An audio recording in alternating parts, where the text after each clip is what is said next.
नमः। श्रीचैतन्यमनोभीष्टं स्थापितं येन भूतले स्वयं रूपः कदा मह्यं ददाति स्वपदान्तिकम्। वन्देऽहं श्रीगुरु श्रीयुतपदकमलं श्रीगुरुन् वैष्णवाञ्च श्रीरूपं साग्रजातं सहगणरघुनाथन्वितं तं सजीवं साद्वैतं परिजनसहितं श्रीकृष्णचैतन्यदेवम् श्रीरामकृष्णपादान् गणललिता श्रीविशाखान्वितांश्च। हे कृष्णा करुणा सिन्धो दीनबन्धो जगत्पते गोपेश गोपिकान्त राधाकान्त नमोऽस्तुते। तप्त काञ्चन राधे वृन्दावनेश्वरी देवी प्रणमामि प्रिये। वाञ्छाकल्पतरुभ्यश्च कृपा सिन्धुभ्य एव च पतितानां पावनेभ्यो वैष्णवेभ्यो नमो नमः। श्री कृष्ण चैतन्य प्रभु नित्यानंद श्री अद्वैत गदाधर श्रीवासादि गौर भक्त वृंद। हरे कृष्ण कृष्ण कृष्ण हरे हरे हरे राम राम राम हरे हरे। हरे कृष्ण। श्रीला प्रभुपाद ने जय। सर्वने जय श्री कृष्ण। हरे कृष्ण दीप्ति माता जी। धन्यवाद दीप्ति माता जी। हरे कृष्ण सर्वे ने। श्रीला प्रभुपाद की जय। श्री राधा गोविंद ने प्रणाम। हरे कृष्ण प्रभु जी। हरे कृष्ण सुरेश प्रभु जी। તો આજે આપણે શરૂ કરશું શ્રીમદ ભગવદ ગીતાનો 3જો અધ્યાય, જેનું નામ છે કર્મયોગ. આ અધ્યાય અર્જુનના પ્રશ્નથી શરૂ થાય છે.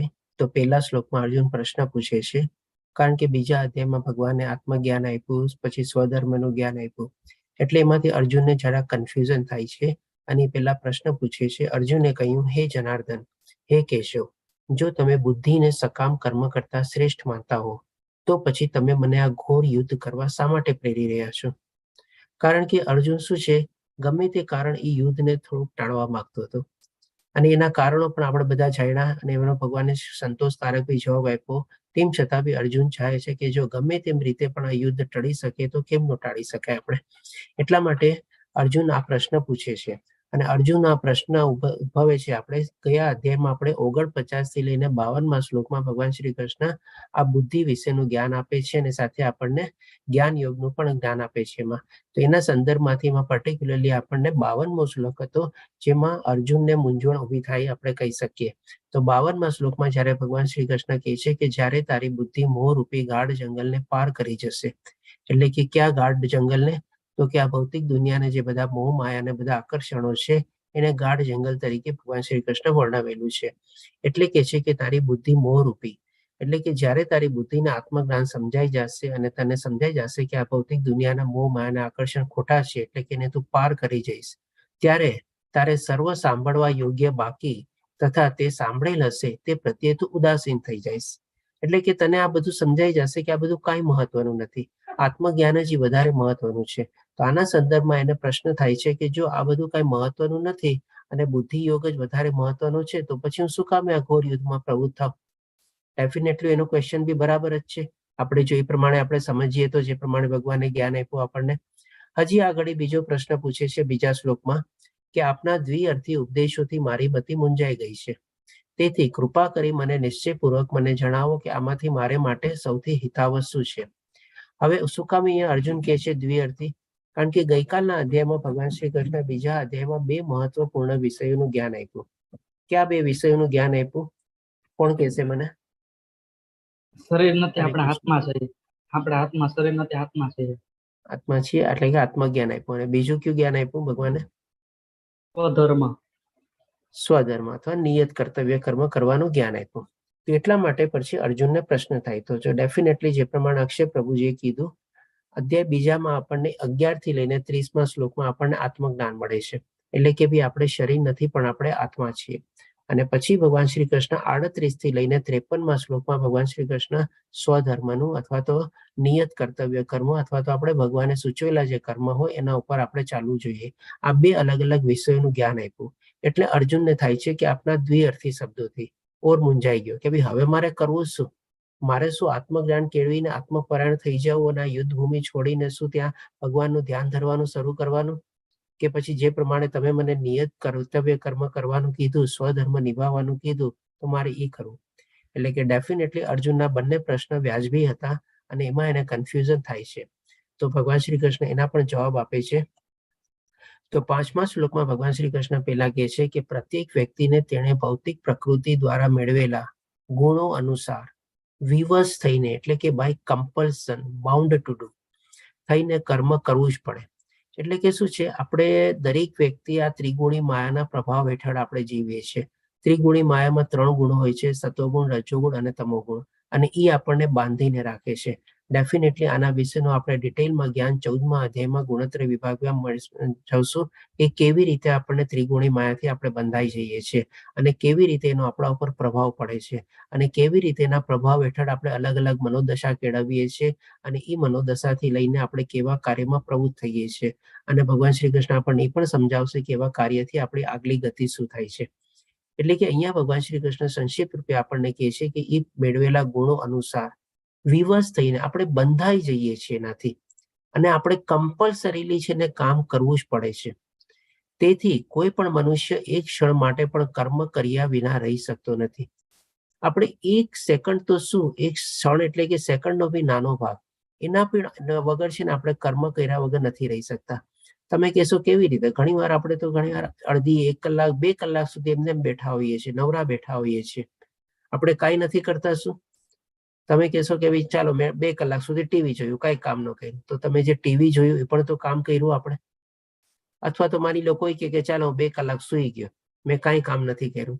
તો જે સૂવે છે માણસ એ પણ તો એક જાતનું કામ જ છે, કારણ કે એ પણ તો એને શરીર માટે જરૂર પડે જ છે.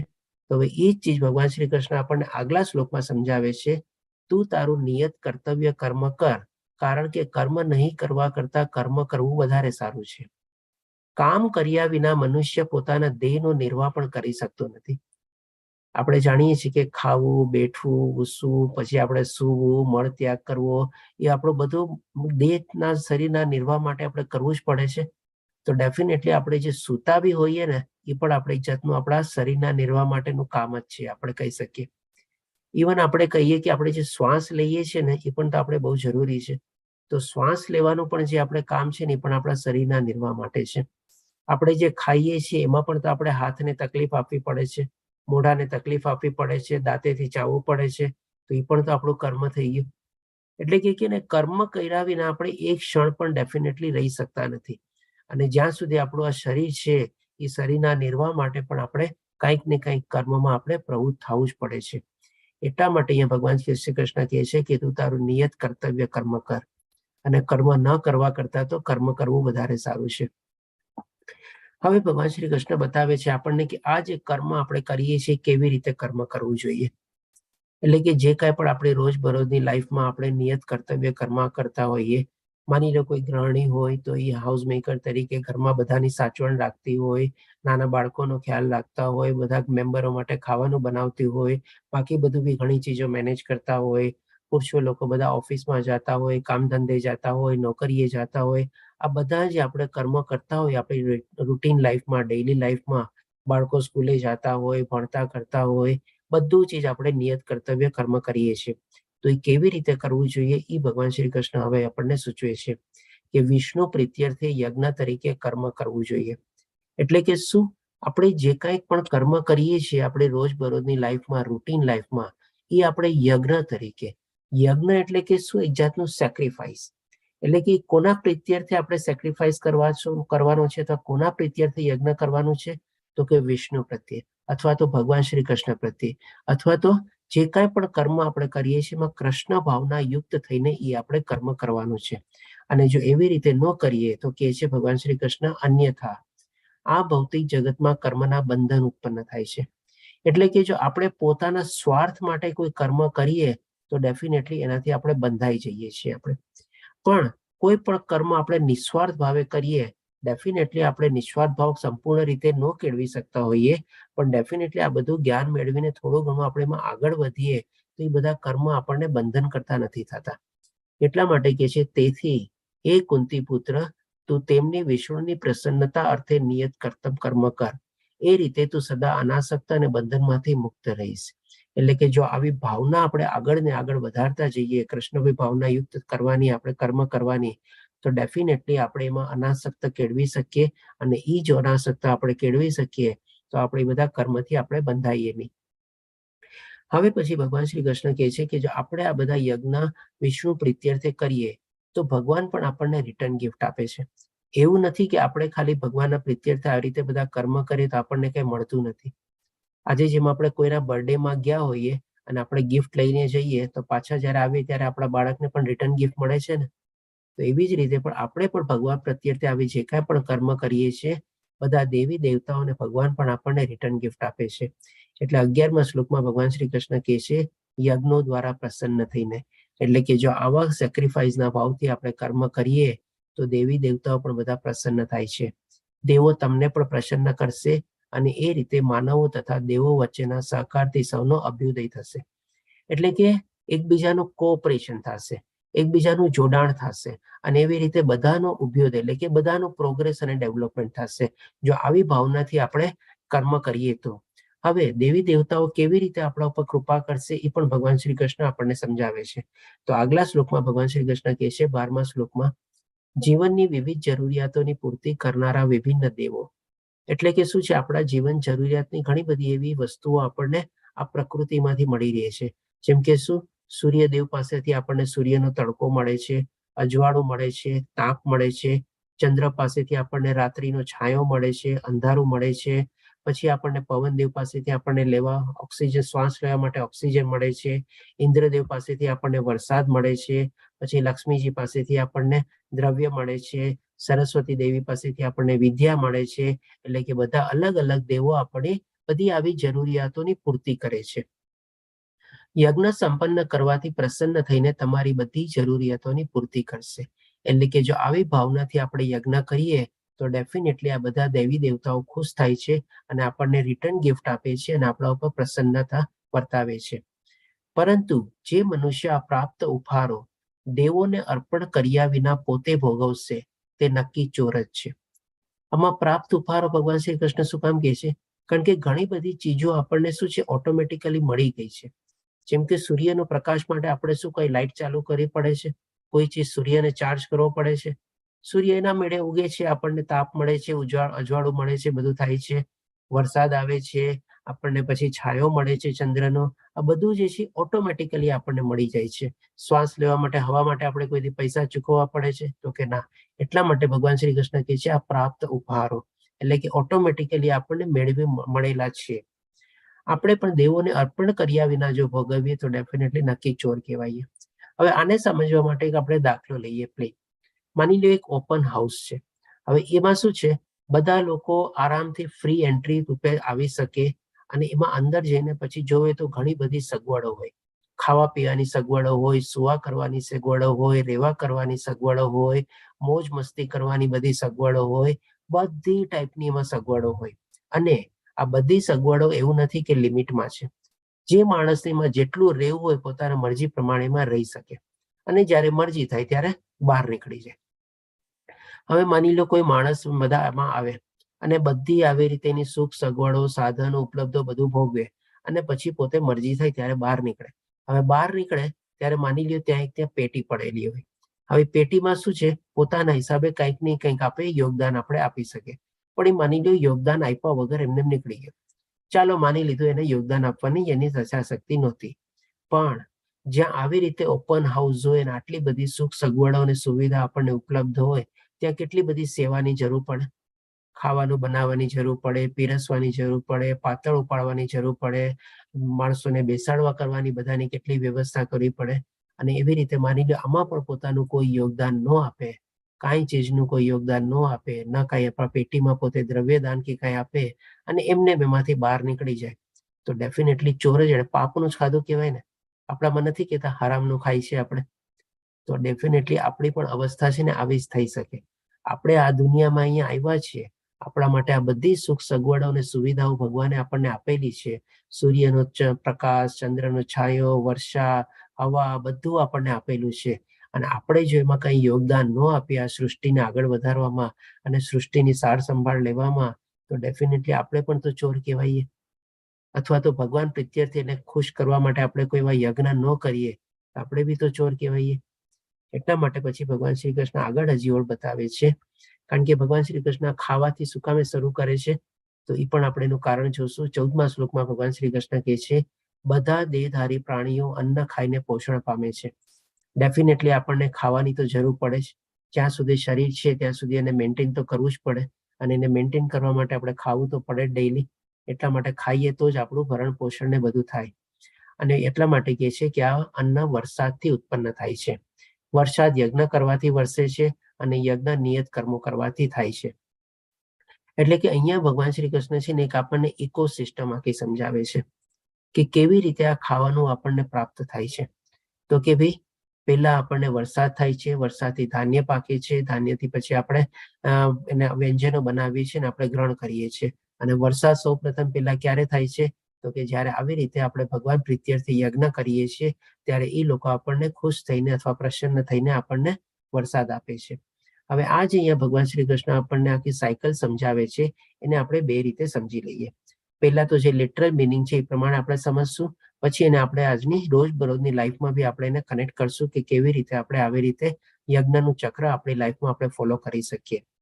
ડેફિનેટલી ભગવાન શ્રી કૃષ્ણ જ આ બધા વેદોના સંકલન કરતા છે, અને આ બધા વેદોમાં શું છે, અલગ અલગ કાર્યોને બધું નિશ્ચિત કરેલું છે કે જે માણસ જે ગુણમાં હોય, બ્રાહ્મણ, ક્ષત્રિય, વૈશ્ય, શૂદ્ર, એ પ્રમાણે એના બધા અલગ અલગ કાર્યો નિશ્ચિત થયેલા હોય, અથવા તો એને જે ફળ પ્રાપ્ત કરવું હોય એ પ્રમાણે એને સકામ કર્મમાં એમાં પોતે પ્રવૃત્ત થાય. તો એવી રીતે માની લો અહીંયા આપણે ખેડૂતનું એક્ઝામ્પલ લઈએ કે એને જમીન છે અને ખેતીનો વ્યવસાય કરે છે. તો એ શું કરે, જમીનને ખેડે, પછી એમાં બીજ વાવે અને પછી એને સરસ રીતે બધું કરે. હવે માની લો એને આવી રીતે બધું કરી લીધું, બીજને બધું વાવી લીધું ખેતી કરવા માટે, પછી શું કરે, યજ્ઞ કરે. યજ્ઞ કરે એટલે કે જે ટાઈમમાં એ પ્રમાણે ટાઈમમાં જે પ્રમાણે યજ્ઞ થતા એ પ્રમાણે યજ્ઞ કરે. અને યજ્ઞ કરીને જે બધા દેવી દેવતાઓ જે છે એ બધાને પ્રસન્ન કરવા માટે કરે.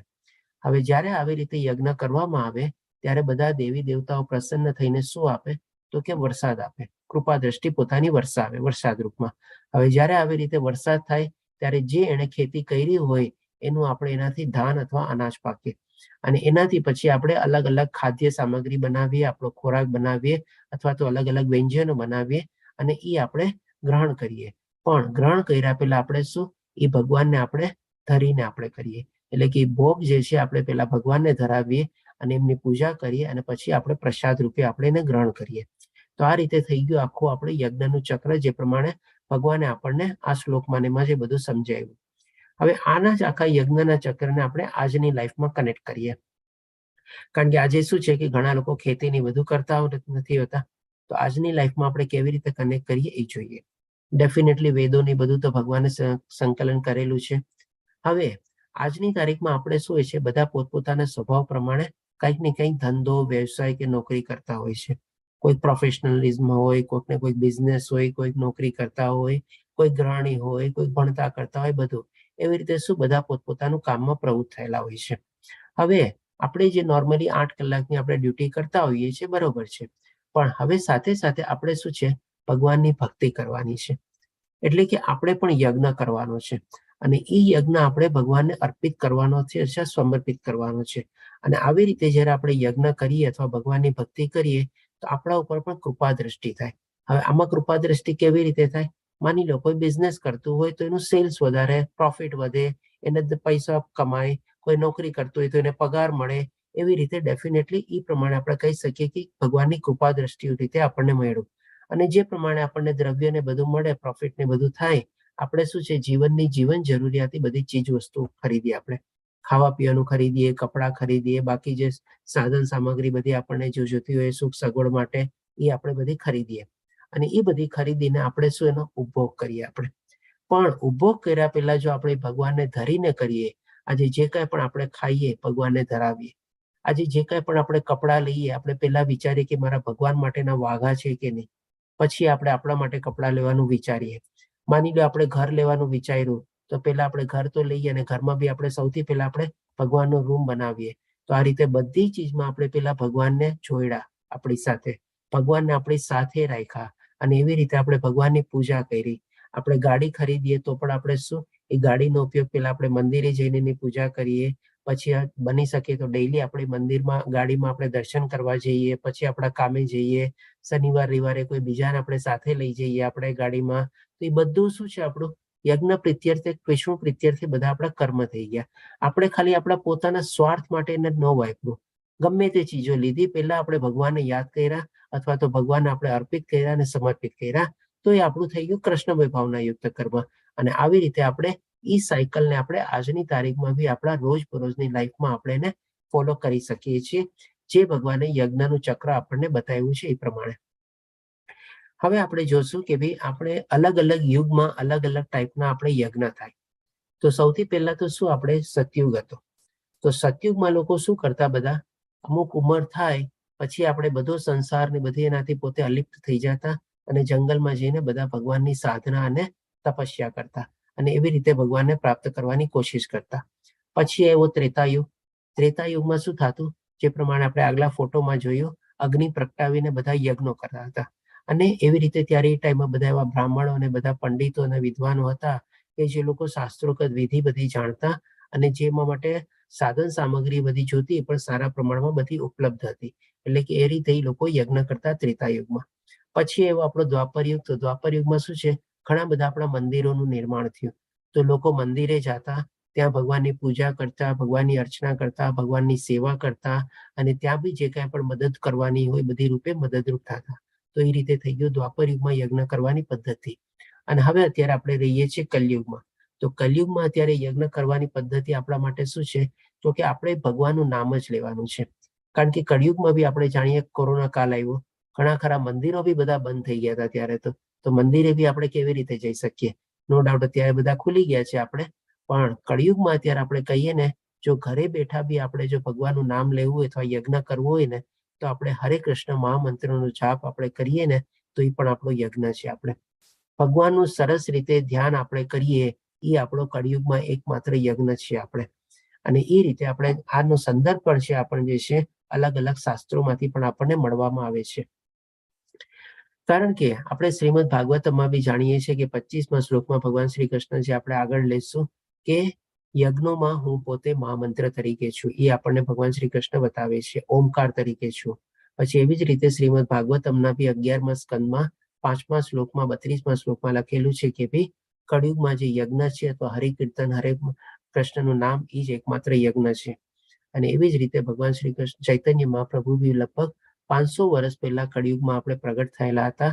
બંગાળમાં આપણે અને કલકત્તાની પાસે એક ગામ છે એમાં પોતે પ્રગટ થયા હતા અને હરે કૃષ્ણ મહામંત્રોનો બહુ સારો એવો પ્રચાર કરેલો હતો. અને જે આપણે સવારના પૂર્વમાં દીપ્તિ માતાજી આપણે જે આપણે મંગલાચરણની સાથે જે આપણે લઈએ છીએ અને સ્લાઇડમાં બી જે આવે છે, જય શ્રી કૃષ્ણ ચૈતન્ય પ્રભુ નિત્યાનંદ શ્રી અદ્વૈત ગદાધરા શ્રીવાસદી ગૌર ભક્ત વૃંદા. તો એમાં પણ છે ને આ બધા આપણે ભગવાન ક્યારેય એકલા નથી આવતા, એટલે બધા એનો રસાલોને સાથે લઈને આવે છે. તો એ જે આપણે મંત્ર છે એમાં શ્રી કૃષ્ણ ચૈતન્ય એટલે કે કૃષ્ણના જ અવતાર બનીને ત્યારે આવ્યા હતા. પછી પ્રભુ નિત્યાનંદ એટલે કોણ? તો કે બલરામ, ભગવાનના મોટા ભાઈ. પછી શ્રી અદ્વૈત એટલે કોણ? તો કે મહાવિષ્ણુ અને સદાશિવ. અને ગદાધર એટલે કે રાધા રાની અને લલિતા સખી. અને શ્રીવાસાદી એટલે કે નારદ મુનિ. એટલે કે આવી રીતે બધાનો આપણે પેલા મંત્ર જાપ કરીએ છીએ અને એના પછી આપણે હરે કૃષ્ણ કૃષ્ણ કૃષ્ણ હરે હરે, હરે રામ રામ રામ હરે હરે એનો આપણે મંત્ર જાપ કરીએ છીએ. અને આ મંત્ર આપણે નોર્મલી છે ને માળા ઉપર કરવો જોઈએ. એટલે કે આપણે જે માળા જપવાની જે માળા આવે ને એમાં 108 મણકા હોય આપણે, અને જે સૌથી મોટો હોય એને મેઇન મણકો કહેવાય, એનો આપણે ક્રોસ નો કરવો જોઈએ. અને 108 માળા આપણે 108 માળાના મણકા રૂપે આપણે એક વાર એક મંત્ર આપણે ઉચ્ચારીને આપણે એ આખી માળાનું સર્કલ આપણે ફેરવવું જોઈએ. અને દિવસમાં આપણે મેક્સિમમ બની શકે એટલી આ માળાનો જાપ કરવો જોઈએ. તો એ જ આપણો યજ્ઞ છે આજની તારીખમાં, કળિયુગમાં. કહેવાય છે કે 16 માળા જો આપણે કરીએ તો એક આઈડિયલ સિચ્યુએશન છે. પણ જો આપણે અત્યારથી શરૂઆતથી 16 માળા ન કરતા હોઈએ તો ડેફિનેટલી એક માળા તો આપણે આપણી લાઈફમાં શરૂ કરી દેવી જોઈએ. અને જો માની લો એક માળાથી આપણે વધારે કરતા હોઈએ તો બહુ જ સારું છે. અને એ સંખ્યા પણ આસ્તે આસ્તે આપણે 16 માળા સુધી પહોંચાડવાની આપણે પૂરેપૂરા પ્રયત્ન આપણા કરવા જોઈએ. હવે પછી જોઈએ ભગવાન શ્રી કૃષ્ણ 16મા શ્લોકમાં કહે છે કે હે પ્રિય અર્જુન, આ બધું સમજાવ્યા પછી કહે છે જે મનુષ્ય માનવ સમાજમાં આ પ્રમાણે વેદો દ્વારા સ્થાપિત યજ્ઞ ચક્રનું પાલન નથી કરતો તે નિશ્ચિતપણે પાપમય જીવન વ્યતીત કરે છે. આવો મનુષ્ય માત્ર ઇન્દ્રિય તૃપ્તિ માટે જીવિત રહીને નિરર્થક જીવન વ્યતીત કરે છે. એટલે કે અત્યાર સુધી જે ભગવાન શ્રી કૃષ્ણ આખું આપણને યજ્ઞ ચક્ર બતાવ્યું એમાં આપણને પહેલા શું 2 ચીજ કીધી કે ભાઈ જે લોકો આવી રીતે નથી કરતા એ ચોર ગણાય છે, અને પછી એ જે ખાય છે પણ એ પાપ જ ખાય છે. હવે અહીંયા પણ ભગવાન શ્રી કૃષ્ણ એ જ આખું સમરાઇઝ કરીને આપણને કહે છે કે જે લોકો આવી રીતે યજ્ઞ ચક્રનું પાલન નથી કરતા, જે આપણા વેદોમાં સ્થિત કરેલું છે, આપણે સ્થાપિત કરેલું છે, અને ખાલી પોતાના ઇન્દ્રિય સુખ અને શરીર સુખ માટે જીવન જીવે છે.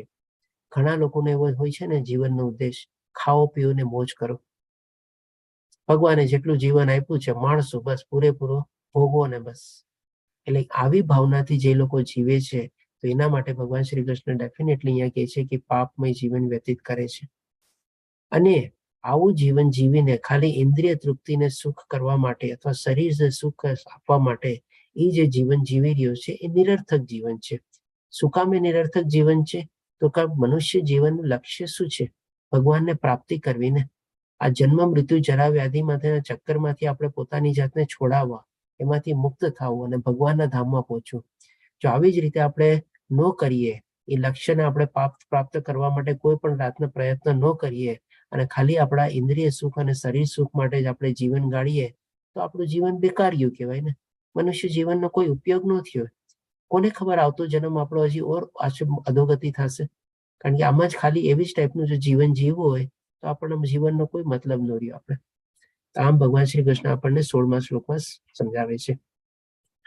એટલે કે છે કે ભગવાન શ્રી કૃષ્ણ 19મા શ્લોકમાં તેથી કર્મના ફળમાં આસક્ત થયા વગર મનુષ્ય પોતાનું કર્તવ્ય સમજીને નિરંતર કર્મ કરતા રહેવું જોઈએ. અહીંયા શું કામ ભગવાન ફરીથી કહે છે કે કર્મના આસક્ત થયા વગર? કારણ કે સ્ટાર્ટિંગમાં ભગવાને શું કીધું? જો એમાં આસક્ત થઈને આપણે કર્મ કરશું તો આપણે એનાથી બંધાઈ જશું, અને એમાંથી કર્મ બંધનથી આપણે બંધાઈને આપણને જે આપણી આગલી ગતિ થશે એ પ્રમાણે આપણે બધી ભોગવવી પડશે. પણ જો આપણે આસક્ત થયા વગર આપણે કર્તવ્ય કર્મ કરશું, આપણા નિરંતર કર્તવ્ય કર્મ કરીને, તો ડેફિનેટલી આપણે એમાંથી મુક્તિ પ્રદાન કર્મ ગણાશે. આપણને બંધન કરતા આપણા કર્મ નહીં ગણાય.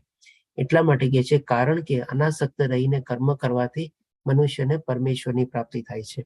અને આવી રીતે જયારે આપણે મુક્તિ બંધન કાર્યમાં આપણે પ્રવૃત્ત નહીં થઈએ અને આપણે શું છે કે ભાઈ આપણે કૃષ્ણ પ્રીત્યર્થે આપણે કર્મ કરશું તો એ કર્મથી આપણે બંધાશું નહીં, અને બંધાવાના કારણે આપણે મુક્ત થશું. અને મુક્તિ થવાનો મતલબ શું છે? તો કે ભાઈ પરમેશ્વરની પ્રાપ્તિ કરવી. એટલા જ માટે આ શ્લોકમાં ભગવાન શ્રી કૃષ્ણ કહે છે કે ભાઈ અનાસક્ત થઈને આપણે નિયત કર્તવ્ય કર્મ તો કરવાનું જ છે. અને એવી રીતે જો આપણે અનાસક્ત થઈને કરશું તો એ આપણા મુક્તિ બંધન કર્મ નહીં ગણાય. મુક્તિ બંધન નહીં ગણાય, પણ આપણને મુક્તિ પ્રાપ્ત વાળા કર્મ ગણાશે આપણને. અને એટલા માટે આપણને પરમેશ્વરની પ્રાપ્તિ થશે. હવે પછી 20મા શ્લોકમાં કહે છે ભગવાન શ્રી કૃષ્ણ કે જનક જેવા રાજાઓએ માત્ર નિયત કર્તવ્ય કરવાથી સિદ્ધિ પ્રાપ્ત કરી હતી. જનક રાજા આપણે જાણીએ છીએ કે સીતા માતાના પિતા હતા. એમણે પણ નિયત કર્તવ્ય કર્મ કર્યા હતા. અને એટલા માટે ભગવાન શ્રી કૃષ્ણ આ બધી ચીજો સમજાવીને આપણી સામે દાખલા પ્રસ્થાપિત કરીને પુરાવા રૂપે આપણને આપે છે. જેમ આપણે માની લો કોઈ લો કે એવું કંઈક ભણતા હોઈએ ને, તો એના અગેન્સ્ટમાં કેસ લો હોય ને કે ભાઈ તમે એના પુરાવા મને તરીકે શું આપો છો, તો એ જ રીતે ભગવાન શ્રી કૃષ્ણ અહીંયા પુરાવા તરીકે આપણને અહીંયા જનક રાજાનો એક્ઝામ્પલ આપે છે અને કહે છે કે એમણે પણ આવી રીતે પોતે નિયત કર્તવ્ય કર્મ કરીને સિદ્ધિ પ્રાપ્ત કરી હતી. સિદ્ધિ પ્રાપ્ત કરવાનો મતલબ શું? તો કે ભગવાનને પ્રાપ્ત કર્યા હતા. માટે સાધારણ જન સમુદાયને શિક્ષિત કરવા માટે પણ તારે કર્તવ્ય કર્મ કરવું જોઈએ. એટલે કે આજે તું આટલો મોટો ક્ષત્રિય છો અને તું અત્યારે યુદ્ધ ભૂમિ છોડીને વયો જાય તો તું કેવો દાખલો પ્રસ્થાપિત કરીશ, કેવું ઉદાહરણ બેસશે? એટલે કે એવું ઉદાહરણ ન બેસાડવા કરતા તારે યુદ્ધ કરવું જોઈએ અને યુદ્ધ કરીને સારો દાખલો પ્રસ્થાપિત કરીને તારે આવતી પ્રજાને એ પ્રમાણે આપણે દોરવવી જોઈએ, એ લોકોને માર્ગદર્શન આપવું જોઈએ. એટલા માટે અહીંયા ભગવાન શ્રી કૃષ્ણ અર્જુનને કહે છે કે ભાઈ સામાન્ય જન સમુદાયને પણ પ્રેરિત કરવા માટે, માર્ગદર્શન કરવા માટે પણ તારે કર્તવ્ય કર્મ કરવું જ પડશે. ક્ષત્રિય તરીકે તારે યુદ્ધ લડવું જ પડશે. પછી ભગવાન શ્રી કૃષ્ણ 21મા શ્લોકમાં એ જણાવે છે કે મહાપુરુષ જે આચરણ કરે છે તેનું અનુસરણ સામાન્ય માણસ કરે છે અને ઉદાહરણ રૂપ આચરણ દ્વારા તે જે પ્રસ્થાપિત કરે છે તેનું સમગ્ર જગત અનુસરણ કરે છે. એટલે કે એ જ ભગવાન શ્રી કૃષ્ણ અહીંયા આપણને સમજાવે છે કે જે મહાપુરુષો અથવા મોટા મોટા, જેમ કે જનક રાજાનો એક્ઝામ્પલ આપ્યો, પછી ભગવાન શ્રી કૃષ્ણ આપણને પોતાનું પણ આગળ એક્ઝામ્પલ આપશે. એવી જ રીતે અહીંયા અર્જુનને મોટિવેટ કરવા માટે, પ્રેરિત કરવા માટે કહે છે કે જે આજે તું મોટો ક્ષત્રિય છો તો આજે તારે એવો દાખલો પ્રસ્થાપિત કરવો જોઈએ કે ભાઈ તારી આવનારી પ્રજા તને એ રીતે એને ફોલો કરે. આપણે એટલા માટે કહે છે તેનું અનુસરણ સામાન્ય માણસો કરે છે અને ઉદાહરણ રૂપ એટલે કે છે ને કે ફોલો બાય એક્ઝામ્પલ તરીકે કે આદર્શ પ્રસ્થાપિત કરવાની તારે જરૂર છે કે જેથી સમગ્ર જગત તારું અનુસરણ કરી શકે. પછી ભગવાન શ્રી કૃષ્ણ 22મા શ્લોકમાં પોતાનું એક્ઝામ્પલ આપીને બતાવે છે કે હે પૃથાપુત્ર, ત્રણેય લોકમાં મારા માટે કોઈ પણ કર્મ નિયત કરેલ નથી. ડેફિનેટલી ભગવાને કોઈ કર્મ કરવાની જરૂર નથી, તેમ છતાં પણ બધા ભગવાન પોતાના કાર્યમાં પ્રવૃત્ત છે જ ઓલરેડી, અને એમણે પણ બધા પોતાના જીવનકાળ દરમિયાન બધા કાર્યો કરેલા હતા. એઝ અ મનુષ્ય તરીકે અવતરિત થયા હતા, ભલે પોતે ભગવાન હતા, તેમ છતાં પણ એણે બધા કાર્યો બાળપણથી લઈને મોટા સુધી બધા કાર્યો કરેલા હતા.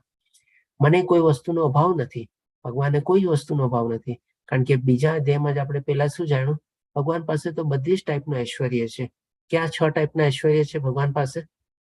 સુંદરતા, સમૃદ્ધિ, ખ્યાતિ, શક્તિ, જ્ઞાન ને ત્યાગ. સરસ, ખૂબ સરસ અક્ષય પ્રભુજી. એટલે કે ભગવાન પાસે તો એ સંપૂર્ણ રૂપમાં છે. પરાશર મુનિએ એ જ આપણને ત્યારે શ્લોકમાં સમજાવ્યું હતું કે ભગવાન પાસે આ 6 ઐશ્વર્ય છે એ સંપૂર્ણ માત્રામાં છે.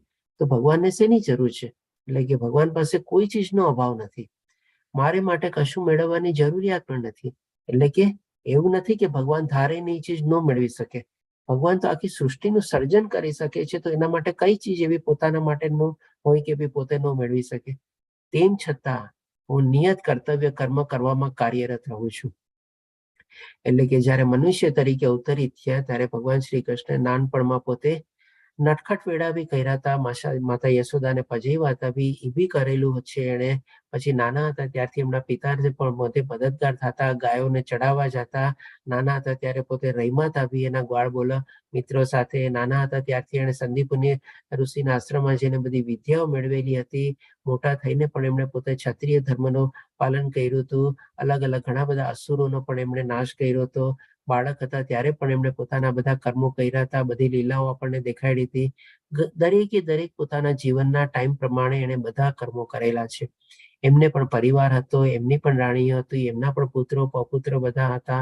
બધાને એમણે સરસ રીતે રાખેલા હતા. પોતે રાજા બી થયા હતા દ્વારકા નગરીના. એની પ્રજાજનોનું પણ એણે સરસ રીતે અનુશાસન કર્યું હતું. બધાને સાચી માર્ગદર્શન દોરવણી આપી હતી. અને જ્ઞાનના હિસાબે તો કહેવાનું શું, ભગવદ્ ગીતા જેવું જ્ઞાન પણ અર્જુનને આપ્યું. એટલે કે બધા ભગવાન શ્રી કૃષ્ણે પોતાના જીવનકાળ દરમિયાન કહીએ ને કે બ્રાહ્મણ, ક્ષત્રિય, વૈશ્ય, શૂદ્ર, ઇવન આપણે જયારે યુધિષ્ઠિર મહારાજે મહાયજ્ઞનું આપણે આયોજન કર્યું હતું ત્યારે બધાના પાતળ બી પોતે ઉપાડ્યા હતા ત્યારે. એટલે કે બધા ટાઈપના કર્મ ભગવાને કરેલા છે, કોઈ કર્મ પોતે બાકી નથી રાખ્યા. શું કામે કર્યા? એને કઈ જરૂર હતી? તો કે ના, જરાય જરૂર નહોતી. પણ શું પોતે પણ જો આવી રીતે મનુષ્ય જીવન તરીકે અવતાર લીધો છે તો દાખલો આપીને બધાને સમજાવવા માટે, બધાને માર્ગદર્શન આપવા માટે એમણે આવી રીતે બધા કાર્યમાં પોતે પ્રવૃત્ત થયેલા હતા. એટલા માટે પછી 26મા શ્લોકમાં ભગવાન શ્રી કૃષ્ણ કહે છે વિદ્વાન મનુષ્યોએ, એટલે કે જેને આ બધી ચીજોનું જ્ઞાન છે એને વિદ્વાન કહે છે ભગવાન શ્રી કૃષ્ણ. અને બીજી બાજુ શું, તો કે સકામ કર્મોમાં આસક્ત એવા અજ્ઞાની લોકોને, એટલે કે માની લો એક તરફ બધા જ્ઞાની માણસો છે, વિદ્વાન માણસો છે, જેને આ પ્રમાણેનું જ્ઞાન છે, પોતે પોતાનું નિયત કર્તવ્ય કર્મ કરે છે, સ્વધર્મ નિભાવે છે, વિષ્ણુ પ્રીત્યર્થે બધા યજ્ઞ કર્મ કરે છે, કૃષ્ણ ભાવના યુક્ત થઈને બધા કર્મ કરે છે, બધાને વિદ્વાન માણસ કહેવાય. અને આ બાજુ માની લો બીજા છે માણસો કે જે સકામ કર્મમાં આસક્ત એવા અજ્ઞાની લોકો, ડેફિનેટલી એને આત્મજ્ઞાન ને બધું કઈ ઓછું હોય છે તો હોતું નથી, અને ખાલી પોતે ઇન્દ્રિય તૃપ્તિ અને શરીર સુખ અથવા તો કંઈક ને કંઈક ફળ મેળવવાની ઈચ્છા માટે લોકો એવા કાર્યમાં પ્રવૃત્ત થયેલા હોય છે. તો એના માટે ભગવાન શ્રી કૃષ્ણ કહે છે લોકોના મનને વિચલિત કરવા જોઈએ નહીં. કોણે વિચલિત કરવા જોઈએ નહીં? તો કે આ વિદ્વાન મનુષ્યોએ. આજે હવે એક દાખલો લઈએ આપણે નાનકડો. આપણા ઘરમાં કોઈ બાળક હોય, આપણે બાળક બિચારો કેટલું ઇનોસેન્ટ બાળક હોય, પણ જો બાળકને આપણે કહીએ કે ભાઈ બાટા તારે આ ચીજ નથી અડવાની, તો એ જાણી જોઈને પેલા એ જ જગ્યાએ જશે ને એ જ ચીજ અડશે આપણે. હવે જો બાય નેચર આપણો ડિફોલ્ટ આપણો નેચર બની ગયો હોય તો આપણે મોટા થઈને પણ ક્યાંથી સમજવાના. એટલા જ માટે ભગવાન શ્રી કૃષ્ણ કહે છે કે જે લોકો આવા કાર્યમાં પ્રવૃત્ત હોય, માની લ્યો એ પોતાની ઇન્દ્રિય તૃપ્તિ અને શરીર સુખ માટે પોતાના બધા કર્મો કરે છે, એટલે કે પોતાના સ્વાર્થ માટે છે, તો એવા અજ્ઞાની લોકોને આવા વિદ્વાન મનુષ્ય વિચલિત નહીં કરવાના. એટલે કે શું વિચલિત નો મતલબ એને ડાયવર્ટ નહીં કરવાના પૂરેપૂરા.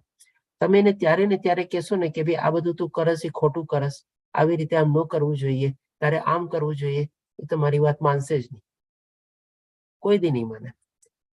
તેમને કર્મનો ત્યાગ કરવા માટે પ્રોત્સાહન આપવું જોઈએ નહીં.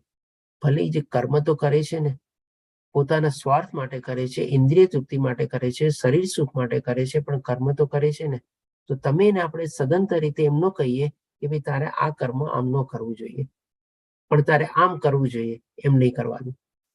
ડેફિનેટલી એવી ટાઈપનું આપણે ગાઈડન્સ ઇમિડિયેટલી તરત ને તરત કોઈને આપણે ન કહી શકીએ આપણે. પરંતુ એનો સોલ્યુશન શું? તો કે ભક્તિભાવપૂર્વક કર્મમાં વ્યસ્ત રહેવા પ્રેરણા આપવી જોઈએ. એટલે કે આવા વિદ્વાન મનુષ્યોએ આવા અજ્ઞાની લોકોને કે જે પોતાની ઇન્દ્રિય તૃપ્તિ અને શરીર સુખમાં પ્રવૃત્ત થયેલા છે, પોતાના સ્વાર્થ ખાતર જ જીવે છે, શરીર સુખ માટે જીવે છે, કામ ખાઓ પીઓ ને મોજ કરો એવા જ ભાવથી જીવે છે, એને આપણે સદંતર કામ કરવા રોકવાના નહીં, પણ આસ્તે આસ્તે આસ્તે એને આપણે પ્રેરણા આપવાની, સમજાવવાનું, મોટિવેટ કરવાનું, થોડું થોડું જ્ઞાન આપવાની કોશિશ કરવાની, કે જેથી ધીરે ધીરે કૃષ્ણ ભાવનામૃતનો વિકાસ થઈ શકે. સ્લોલી ગ્રેજ્યુઅલી, જેમ આપણામાં કહેવત છે ને કે પાથીએ પાથીએ તેલ રેડવું, એટલે કે એવી રીતે આપણે આસ્તે આસ્તે બાળકને, હવે ફરીથી આપણે બાળકનો જ એક્ઝામ્પલ લઈએ. આજે બાળકને માની લો કોઈક એવી જગ્યા હોય કે જ્યાં જાય અને નુકસાન થાય અને વાગે કરે, આપણે શું ને સમજાવવાનું કે બેટા ત્યાં જઈશ ને તને ખબર છે ત્યાં શું ચીજ છે, ત્યાં આ ચીજ પડેલી છે, એને ચીજ તું અડીશ તો તને નુકસાન થશે, તું ત્યાં પડી જઈશ, તને વાગશે. એમ આસ્તે આસ્તે ડેઈલી એને થોડું થોડું એને કહેવાનું. પછી જોજો એ બાળક છે ને ઓટોમેટિકલી જગ્યાએ જવાનું તો શું, એ જગ્યાએ જોશે બી નહીં. એના મનમાં એવું સરસ રીતે ઇન્સ્ટોલ થઈ જશે ને કે ભાઈ એ જગ્યા મારે દૂર જ રહેવાનું છે બસ, અને એને સરસ રીતે સમજાઈ જશે.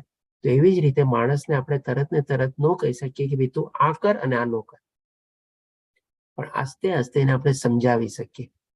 એટલા જ માટે આપણે કહી શકીએ કે ભાઈ આપણે જે માળા કરવાની છે, આપણે શું છે કે ભાઈ આજે માની લો ઘણા લોકો એવા માળા કરતા હશે ને ઘણા લોકો આપણામાંથી ત્યારે માળા નહીં કરતા હશે. હું જાણી શકું અત્યારે લગભગ આપણા 28 જણા જેવા ઇન્વોલ્વ છે. કેટલા લોકો માળા અત્યારે ડેઈલી કરે છે? પ્લીઝ પોતપોતાનું હેન્ડ રેઝ કરો આપણે, અથવા તો ચેટ બોક્સમાં બી લખી શકો છો. ઓકે, 1 2 જ હેન્ડ રેઝ મળ્યા, જોયું આપણને? હું કરું છું પ્રભુજી. પ્રભુજી કરું છું. 3, ચાલો. પ્રભુજી કરું છું. ઓકે, 4. હજી બીજા કોઈ જવાબ? પ્રભુજી હું કરું છું. ઓકે, તો જો ચેટ બોક્સમાં 2 પાર્ટિસિપન્ટના જવાબ આપ્યા છે અને હેન્ડ રેઝમાં 2 છે, એટલે 4 ગણવા મારે. ચાલો માની લઉં છું કે હજી બીજા 4 જણા જે છે લોકોએ નથી હેન્ડ રેઝ કર્યો કે નથી ચેટ બોક્સમાં બી કર્યો, એટલે કે 8 જણા. 28 જણા અત્યારે પ્રેઝન્ટ છે, એમાંથી આપણે 8 જણા લોકો માળા કરે છે.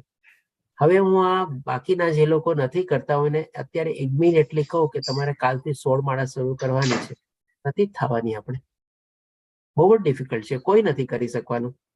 પણ હવે આપણે કહીએ કે ભાઈ તમે 1 માળાથી શરૂઆત તો કરો, તો એ તો થઈ શકે કે નહીં બોલો? તો એકચ્યુઅલી આ હું નથી કહેતો, પણ આપણે જે આ ઓનલાઈન કોર્સમાં આપણે જે આયોજન કરીએ છીએ આખું, અને જેમના માર્ગદર્શન હેઠળ જે આપણે અત્યારે 38મા બેચમાં જોડાયેલા છે, નમન નિષ્ઠાદાસ પ્રભુજીને ખાસ વિનંતી છે બધા ભક્તોને કે ભાઈ એમના વતી હું આપ સૌને વિનંતી કરું છું કે 1 માળાથી આપ શરૂઆત કરો, બસ. કે એ પણ આપણો યજ્ઞ છે આજની તારીખમાં, કળિયુગમાં. એટલે કે ડેફિનેટલી બધાની પ્રમાણે વિનંતી કરવામાં આવે છે એમના તરફથી કે એટલીસ્ટ 1 માળાથી શરૂઆત કરો. અને જે લોકો માળા કરે છે એની સંખ્યા પણ એ પોતે વધારી શકે છે. એટલે કે આ રીતે આપણે જાણી શકીએ કે ભાઈ કૃષ્ણ વિભાવના વૃત્તમાં આપણે આગળ વધવા માટે આપણે વિકાસ તો કરવાનો જ છે. કારણ કે હવે આ બધું જ્ઞાન મેળવ્યા પછી આપણે સમજી ગયા કે ભાઈ આપણે ચોર નથી ગણાવવું, આપણે પાપ નથી ખાવું, અને આપણે બંધન કરતા કર્મમાં બી પણ આપણે પ્રવૃત્ત નથી થવું, પણ આપણે મુક્તિ કરતા કર્મમાં આપણે પ્રવૃત્ત થવું છે, કે જેથી કરીને આપણે જીવનનો આપણે લક્ષ્ય સમજી શકીએ, આપણું જીવન નિરર્થક ન જાય. હવે પછી ભગવાન શ્રી કૃષ્ણ કહે છે 27મા શ્લોકમાં, જીવ મિથ્યા અહંકારના પ્રભાવથી મોહગ્રસ્ત થઈને પોતાની જાતને સમગ્ર કાર્યોનો કર્તા માની લે છે, પણ હકીકતમાં ભૌતિક પ્રકૃતિના 3 ગુણો દ્વારા તે થતા હોય છે. હવે આ ભગવાન શ્રી કૃષ્ણ શું કામે કહે છે કે જે આપણે આના પહેલાના શ્લોકમાં જોયું ને કે જે સકામ કર્મોમાં પ્રવૃત્ત થયેલા હોય, ઇન્દ્રિય તૃપ્તિ અને શરીર સુખમાં પોતે પ્રવૃત્ત થયેલા હોય, એ લોકોના મનમાં જો થોડી ઘણી લાઈફમાં પોતે સફળતા મેળવેલી હોય ને તો થોડો ઘમંડ આવી જાય, અહંકાર આવી જાય કે ભાઈ આ તો મેં કર્યું, આ મારા કારણે થયું, હું ન હોત ને તો થાત જ નહીં, આ તો મારી બુદ્ધિના કારણે થયું, મેં આવી રીતે આમ બધું આવી રીતે કરેલું છે. એટલા માટે ભગવાન શ્રી કૃષ્ણ છે ને અહીંયા આપણને કહે છે કે ભાઈ ઘણા લોકો આવી રીતે શું છે, પેલા તો ડેફિનેટલી આપણે અહંકારના પ્રભાવથી મોહગ્રસ્ત થઈને, એટલે કે આ બધી જે ત્રિગુણી માયા જે છે એનાથી મોહિત થાય છે. મોહિત થઈને એ લોકો અલગ અલગ કાર્યમાં પ્રવૃત્ત થાય છે, એમાં પ્રવૃત્ત થઈને સફળતા મેળવે છે, અને સફળતા મેળવીને પછી લોકોને એનો અહંકાર આવી જાય છે. અને અહંકાર આવ્યા પછી લોકોની કેવી વાણી થઈ જાય છે તો કે ભાઈ આ મેં કર્યું.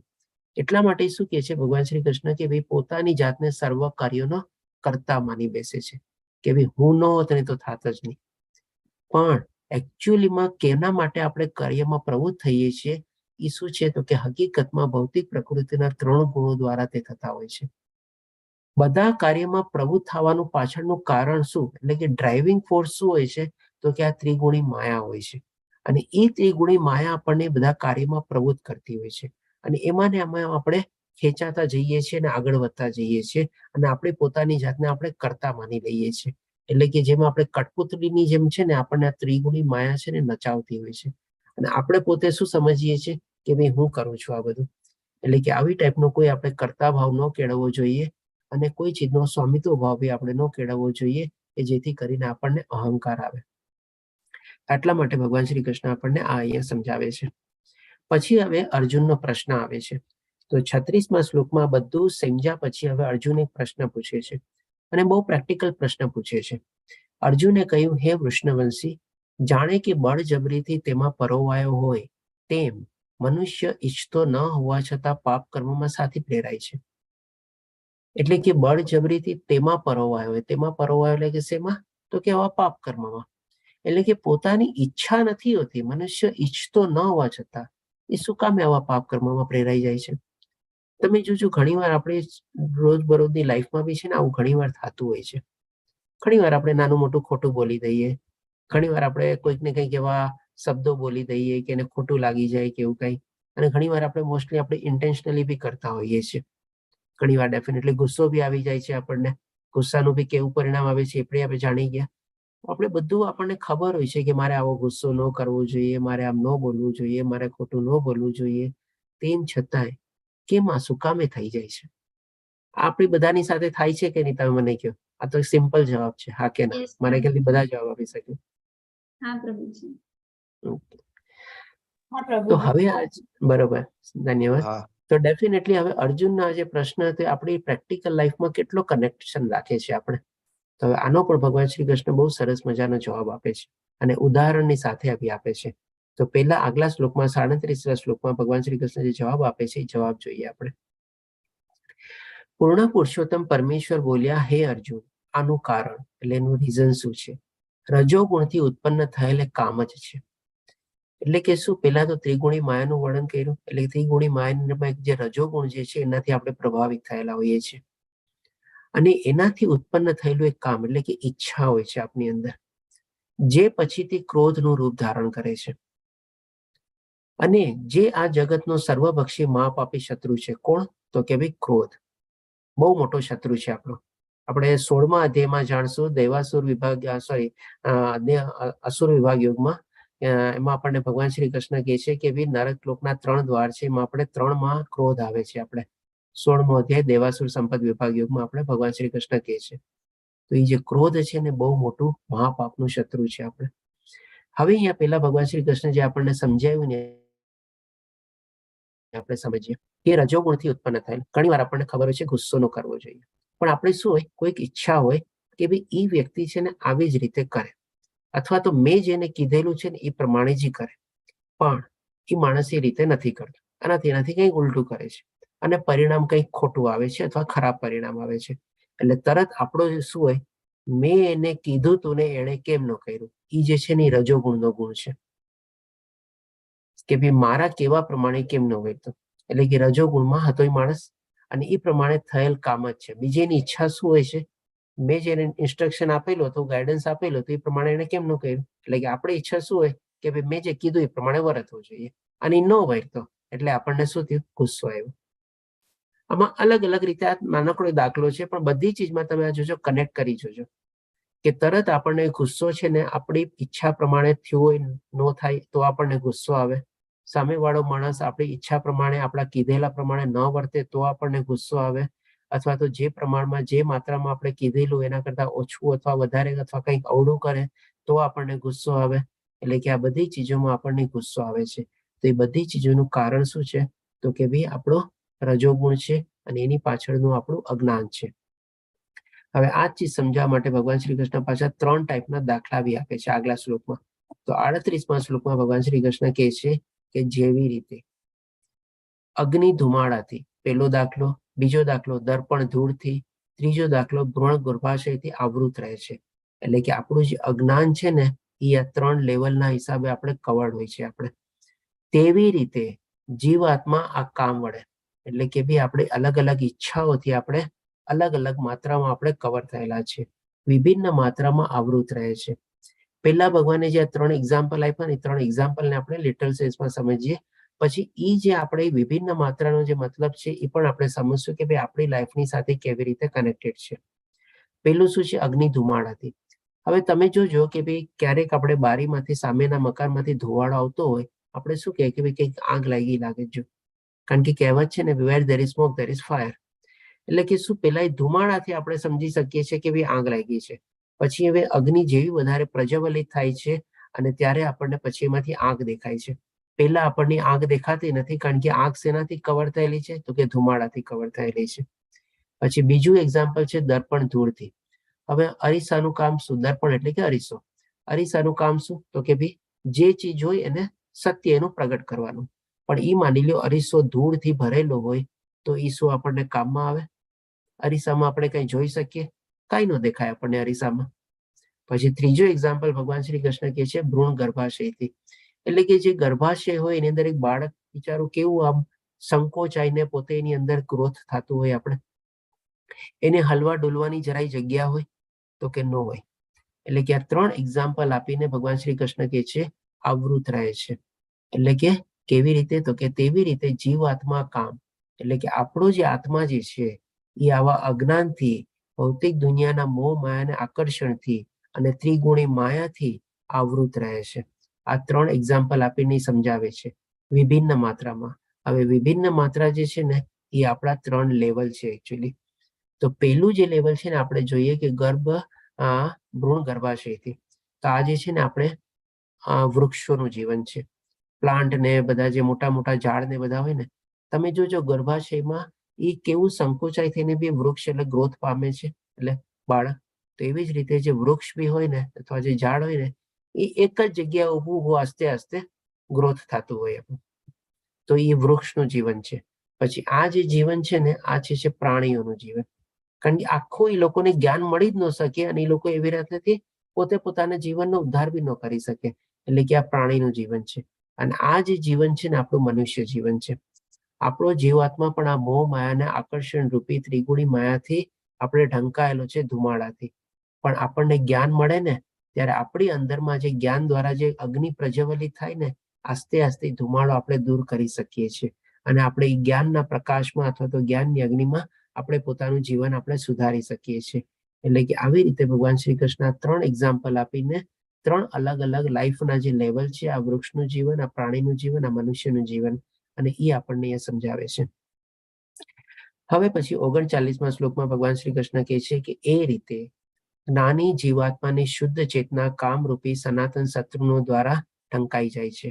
એટલે કે એવી રીતે, એટલે કે 3 રીતે જે આપણને સમજાય એવી રીતે. એ રીતે જ્ઞાની જીવાત્માની શુદ્ધ ચેતના એટલે કે આત્મા બહુ શુદ્ધ ચેતના છે, સત્યચેતા આનંદ છે. આપણે કામરૂપી સનાતન શત્રુ દ્વારા ઢંકાઈ જાય છે. એટલે કે આપણે બધા મોહ માયાના આકર્ષણથી એમાં ઢંકાયેલા છીએ, આપણે અજ્ઞાન રૂપી આપણે. અને આ કામ કદાપી સંતુષ્ટ થતો નથી. તમે કયો આપણી ઈચ્છાઓ બધી પૂરી થાય છે લાઈફમાં? એક ઈચ્છા પૂરી થઈ ન થઈ ત્યાં બીજી જાગે છે, બીજી ન થઈ ત્યાં ત્રીજી જાગે છે. ઘણીક છોડી દઈએ છીએ આપણે, નથી થતી એટલે ઘડીકમાં કોઈ બીજી જગ્યાએ લાગી જઈએ છીએ. કાંઈક ને કાંઈક ઈચ્છાઓ આપણી ચાલતી જ રહે છે. એટલે કે ક્યારેય આપણી સંતોષાતી નથી, તથા અગ્નિની જેમ બળતો રહે છે.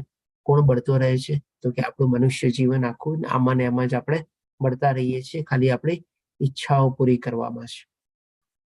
એટલે હવે આના સોલ્યુશન રૂપે ભગવાન શ્રી કૃષ્ણ આપણને ઉપાય રૂપી કહે છે આપણને 40મા શ્લોકમાં, ઇન્દ્રિયો, મન તથા બુદ્ધિ એ આ કામના નિવાસ સ્થાનો છે.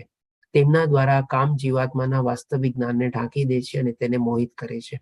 એટલે જે આપણા બધા ઇન્દ્રિયો જે છે અને ઇન્દ્રિયોના વિષયો જે છે એમાં અલગ અલગ જે ઈચ્છાઓ જાગે છે એના વડે આપણી શુદ્ધ ચેતના અથવા આત્મા જે છે એ કવર થયેલી છે અથવા તો મોહિત થયેલી છે. અને એના આપણને સોલ્યુશન રૂપે ભગવાન શ્રી કૃષ્ણ આપણને 41મા શ્લોકમાં કહે છે, માટે ભરતવંશીઓમાં શ્રેષ્ઠ અર્જુન, શરૂઆતમાં જ ઇન્દ્રિયનું નિયમન કરીને પાપના મહાન પ્રતિક કામનું દમન કર અને જ્ઞાન તથા આત્મ સાક્ષાત્કારના વિનાશ કરતાનો વધ કર. એટલે કે શરૂઆતમાં પણ આને 2 રીતે આપણે સમજવાનું છે કે ભાઈ જાયગા ત્યારથી પહેલું તો સવાર, કે ચાલો અત્યારથી આપણને હવે આ જ્ઞાન મળી ગયું તો હવે એ જ્ઞાનને આપણે એપ્લાય કરવાનું અને બને એટલું આપણે આપણી ઈચ્છાઓ અને મન ઉપર આપણે ઇન્દ્રિયો અને ઇન્દ્રિયોના વિષયો ઉપર આપણે કાબુ મેળવવાનું. અને બીજો શરૂઆતનો મિનિંગ એ છે કે ભાઈ આપણે આપણા બાળકોને અત્યારથી જો આ થોડું થોડું જ્ઞાન આપણે આપી દઈએ તો પણ આપણને બહુ લાભકારી થઈ શકે છે એના જીવન માટે. એક નાનકડું એક્ઝામ્પલ આપું. આજે આપણે ઘણા મા બાપોને બધાની ઈચ્છા હોય કે મારા દીકરા દીકરીઓની જે માગે ને બધી ઈચ્છા પૂરી કરું. માની લો એક્ઝામ્પલ લઈએ આપણે કે માર્કેટમાં એક નવો મોબાઈલ નીકળ્યો છે. આપણે બાળકે ક્યાંક જોયું અથવા ક્યાંક સાંભળ્યું, તરત એને નવો મોબાઈલ લેવાની ઈચ્છા થઈ. આપણે શું તરત ને તરત એની ઈચ્છા પૂરી કરવાની? પેલા તો આપણા માટે બી આ બધી ચીજ એપ્લાય થાય જ છે, પણ અત્યારે આપણે બાળકનું એક્ઝામ્પલ લઈએ કે ભાઈ આપણે એને ત્યારે શું છે કે ભાઈ તને મોબાઈલની શું જરૂર છે, તું શું કરીશ, મારા મોબાઈલથી ચલાવ ને થોડુંક એને આપણે ડિલે કરી શકીએ. એને આપણે અત્યારે એની પાસે અથવા માની લો એક્ઝિસ્ટિંગ મોબાઈલ હોય તો એને કે બેટા તારી પાસે અત્યારે તો મોબાઈલ છે, સારો બી ચાલે છે, તો પછી નવો મોબાઈલ લેવાની શું જરૂર છે? આપણે એને આસ્તે આસ્તે સમજાવી તો શકીએ. તમે એક વાર ના પાડશો ને તો તરત એના મનમાં ઓલું થઈ જશે કે મારા પપ્પા અથવા મમ્મી મને લઈ નથી દેતા. પણ તમે એને આસ્તે આસ્તે આવી સમજાવવાની કોશિશ કરશો, જે પ્રમાણે આ જ અધ્યાયમાં ભગવાન શ્રી કૃષ્ણ આપણને સમજાવે છે એ પ્રમાણે, કે આપણે એને વિચલિત નથી કરવાના, પણ આસ્તે આસ્તે ધીમે ધીમે કૃષ્ણભાઈ ભાવના યુગમાં આપણે જોડવાના છે. તો એ રીતે આપણે આપણા બાળકને સમજાવીએ. આપણી પાસે નો ડાઉટ લેવાની શક્તિ હોય, બધું હોય, આપણે એને જે માંગ્યું આપણે પૂરું કરી શકીએ, પણ એના ઉપર શું થોડુંક નિયંત્રણ લાવવાની જરૂર છે. તો નાનપણથી શીખી શકશે કે કેવી રીતે આપણે ઇન્દ્રિયનું નિયમન કરવાની જરૂર છે, કંટ્રોલમાં રાખવાની જરૂર છે, અથવા તો એને આપણે સંયમિત કરવાની જરૂર છે અને એના ઉપર સંયમ જાળવવાની જરૂર છે. તો એના માટે બી લાભદાયક થશે અને આસ્તે આસ્તે આપણે બી શીખી શકશું એ રીતે કે આપણે પણ એના ઉપર એવી રીતે કરવું જોઈએ. કારણ કે છે ને કે પહેલા આપણે બીજાને શીખવાડવા પહેલા પોતે જો આચરણ કર્યું હોય તો એ તરત સામેવાળો બી સમજી શકે છે, જોઈ શકે છે. આજે આપણને પણ લાઈફમાં કોઈ એવી જરૂર પડતી હોય, આપણે પણ એક દાખલો બેસાડી શકીએ કે ના અત્યારે મારી પાસે આ ચીજ છે, હું નહીં લઉં. માની લો આપણી પાસે અત્યારે નાનકડી સેન્ટ્રો ગાડી કે એવી કોઈ છે, i10 કે i20, આપણે લઈ શકીએ છીએ મર્સિડીઝ ગાડી, પણ શું જરૂર છે?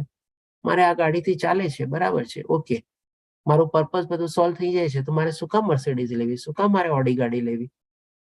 આવી રીતે આપણે પોતાના ઉપર પણ આચરણ કરી શકીએ છીએ અને આપણા બાળકોને પણ આપણે આવી રીતે કરી શકીએ છીએ. આ રીતે પછી 45મા શ્લોકમાં ભગવાન શ્રી કૃષ્ણ કહે છે કે કર્મેન્દ્રિયો જળ પદાર્થ કરતા ચડિયાતી છે, એટલે કે ડેફિનેટલી આ બધી ચીજ વસ્તુઓની બધા કરતા આપણે કર્મેન્દ્રિયો વધારે ચડિયાતી છે. કર્મેન્દ્રિયો એટલે કે શું? આપણા હાથ પગ નહીં, 5 જ્ઞાનેન્દ્રિયો અને 5 કર્મેન્દ્રિયો છે. એ રીતે પછી મન ઇન્દ્રિયો કરતા ઉચ્ચતર છે અને બુદ્ધિ મનથી પણ વધારે ઉચ્ચતર છે અને તે આત્મા બુદ્ધિથી પણ વધુ શ્રેષ્ઠતર છે. એટલે કે અહીંયા ભગવાન શ્રી કૃષ્ણ આપણને અલગ અલગ લેવલ સમજાવે છે. સૌથી પહેલા જે બાહ્ય જે આપણને ભૌતિક ચીજ વસ્તુઓ બધું દેખાય છે એ બધા જળ પદાર્થો છે. આપણે એનાથી વધારે આપણે ચડિયાતી આપણે કર્મેન્દ્રિયો છે આપણે, અને એનાથી પણ ચડિયાતી આપણા મન, આપણા જ્ઞાનેન્દ્રિયો છે, અથવા મન અને જ્ઞાનેન્દ્રિયો બંને એક રીતે લઈ શકીએ. અને એનાથી ઉપર ચડિયાતી આપણે ઇન્દ્રિયો છે, અને એનાથી પણ આપણે બુદ્ધિ છે, અને બુદ્ધિથી પણ ચડિયાતી આપણે આત્મા છે. તો આ રીતે આપણે 5 ઇન્દ્રિયો જે છે આપણા બધા ઘોડા છે.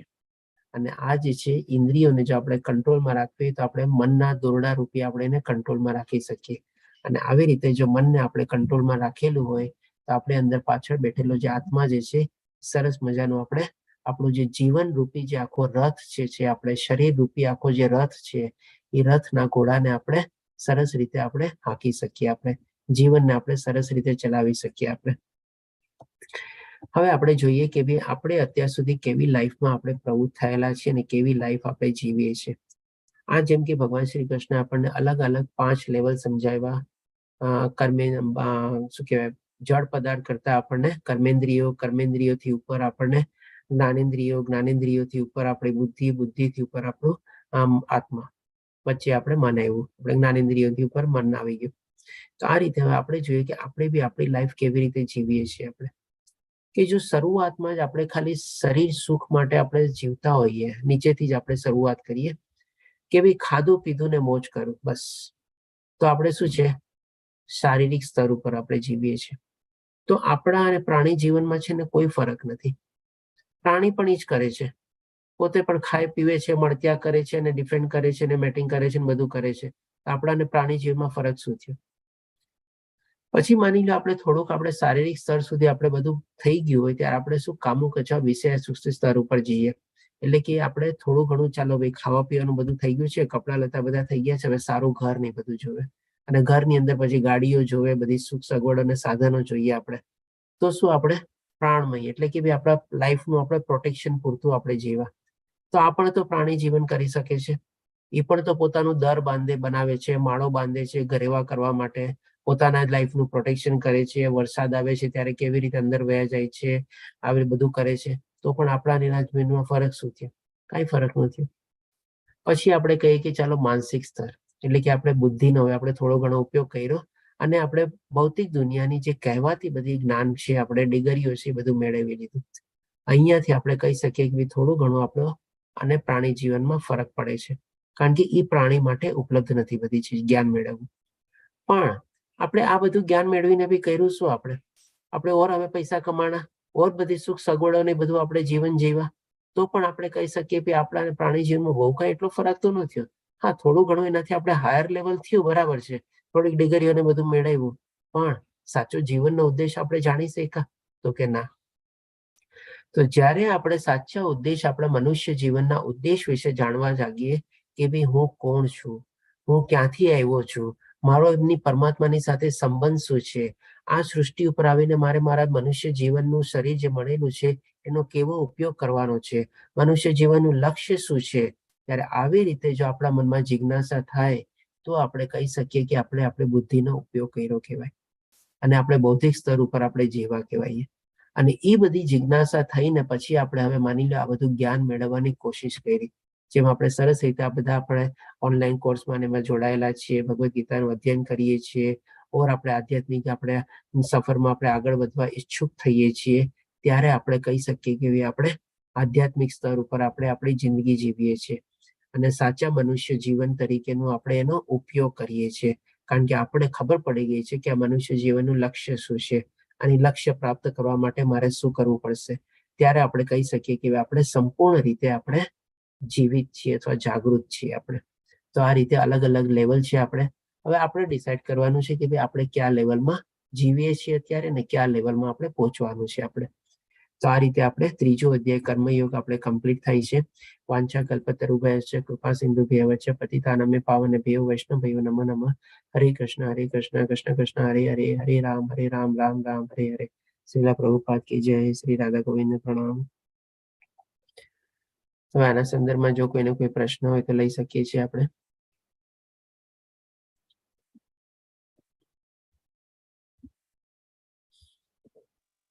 હરે કૃષ્ણ ગુરુજી. હરે કૃષ્ણ વિભા માતાજી બોલો. ગુરુજી, હું માળા હાથમાં લઈને નહીં કરી શકતી, પણ જ્યારે કામ કરતી હોય કે કઈ કામ ચાલુ હોય ત્યારે બસ એમનું ભગવાનનું નામ લેતા હોય તો તેનું ફળ પણ એટલું જ મળે? ના માતાજી, એનું ફળ આપણને એટલું ન મળે. પણ સૌપ્રથમ તો તમે પ્રશ્ન આપનો સારો છે અને જે તમે હાલતા ચાલતા વગર માળા પણ જે નામ લ્યો છો એ પણ સારું જ છે. હવે રહી ખાલી ફળની વાત, તો ફળમાં બંનેમાં તફાવત છે આપણે. હવે જેમ કે એક્ઝામ્પલ આપું તમને માતાજી, આપણે માની લો તમે કંઈક ટ્રાવેલિંગ કરો છો, બસમાં કે એમાં કંઈક જાઓ છો. હવે બસમાં તમે ઉભા જર્ની કરો તો તમને થાક ઓછો લાગે અને બેઠા બેઠા જર્ની કરો તો થાક ઓછો લાગે. શેમાં ફરક લાગે તમને? બેઠા બેઠા કરી એમાં થાક ઓછો લાગે ને, અને તમારી જર્ની કેટલી આરામદાયક રહી. તો એવી જ રીતે છે આપણે માળા છે ને એક જગ્યાએ પર્ટિક્યુલરલી એક ટાઈમમાં બી જો આપણે કોઈ પણ આનો છે ને આપણે શાસ્ત્ર પ્રમાણે નિયમ છે. હરે કૃષ્ણ છે ને મહામંત્ર છે. તો કોઈ પણ મંત્રને છે ને આપણે સિદ્ધ કરવો હોય ને તો આપણે નિયમ લેવો પડે કે ચાલો આ જગ્યાએ બેઠા બેઠા અને આ ટાઈમમાં અને આ રીતે ભગવાનની કે એની મૂર્તિ રાખીને આપણે હું માળા અથવા મહામંત્રનો જાપ કરીશ તો એ આપણે મંત્ર છે ને સિદ્ધ થાય અને એનું ફળ આપણને ડેફિનેટલી વધારે મળે, સારું મળે, જલ્દી મળે. પહેલા તો આપણે કોઈ ફળની આશા લઈને નથી કરવાનું, પણ તમે જે ફળનો તમારો પ્રશ્ન છે તો જો એ રીતે આપણે કરતા હોય તો આપણને સારું, જલ્દી અને વધારે મળે. પણ જો આવી રીતે તમે મંત્ર કરતા હો તો ડેફિનેટલી બરાબર છે. પણ જો કોઈ મંત્રને સિદ્ધ તમારે કરવો હોય ને તો એક જગ્યાએ બેસી અને અમુક સ્પેસિફાઈડ ટાઈમમાં આપણે કરવો જોઈએ આપણે. અને બીજું કારણ એ છે આપણે કે ભાઈ એક બીજો દાખલો આપો, જેમ આપણે બેંકમાં આપણો કરંટ એકાઉન્ટ હોય અને સેવિંગ્સ એકાઉન્ટ હોય ને, તો કરંટ એકાઉન્ટમાં શું હોય, આપણે પૈસા નાખીએ અને ઉપાડીએ. એટલે કે એમાં તમે જે રોજબરોજની જે કામ કરતા કરતા જે માળા કરો છો ને એ તમારું કરંટ એકાઉન્ટ જેવું થયું. તમે એમાં માળા કર્યા, સારા જ કર્મ કર્યા, બરાબર છે, અને એમાંથી તમે કંઈક ને કંઈક માંથી ઉપાડતા બી ગયા. પણ જો તમે એક જગ્યાએ બેસીને માળા નહીં કરો ને તો તમારું સેવિંગ્સ એકાઉન્ટ જેવું છે. એટલે કે તમારી આધ્યાત્મિક જર્નીમાં છે ને તમારી પ્રગતિ કરવા માટે થાય. જેમ સેવિંગ્સ એકાઉન્ટમાં તમને ઇન્ટરેસ્ટ કેમ મળે, ફિક્સ ડિપોઝિટમાં ઇન્ટરેસ્ટ કેમ મળે, તો એમાં છે ને તમારી બધાની ઉન્નતિ થાય, પ્રગતિ થાય. તમે જો એવી રીતે માળા કરી હોય ને તો. એટલે કે આ બે તફાવત છે આપણે. હવેથી કરીશ કે બને ત્યાં સુધી હું બેસીને માળા કરું, સેવા કરું ત્યારે ભગવાનની.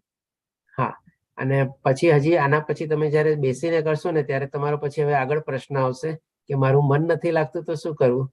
હા, મેં ટ્રાય કરી હતી એવું જ, પછી મન ના લાગતું એટલે પછી આ રીતે ભગવાનમાં મેં કીધું મન તો રે, બીજો વિચાર ના આવે એટલે. પણ એની તમને આનો જવાબ પછી પાછળથી બી મળશે. પહેલા તમે બેસીને એક માળા શરૂ કરો, પછી એનો જવાબ પછી ત્યારે આપણે લેશું. ધન્યવાદ કે ગુરુજી. મન બી કેવી રીતે લગાવવું. હરે કૃષ્ણ માતાજી, સરસ પ્રશ્ન હતો. ઓકે, બીજા કોઈનો કોઈ પ્રશ્ન? કૃતિ માતાજી, પૂનમ માતાજી, જય પ્રભુજી, વિશાલ પ્રભુજી, નિશાંત પ્રભુજી, કોઈનો કોઈ પ્રશ્ન?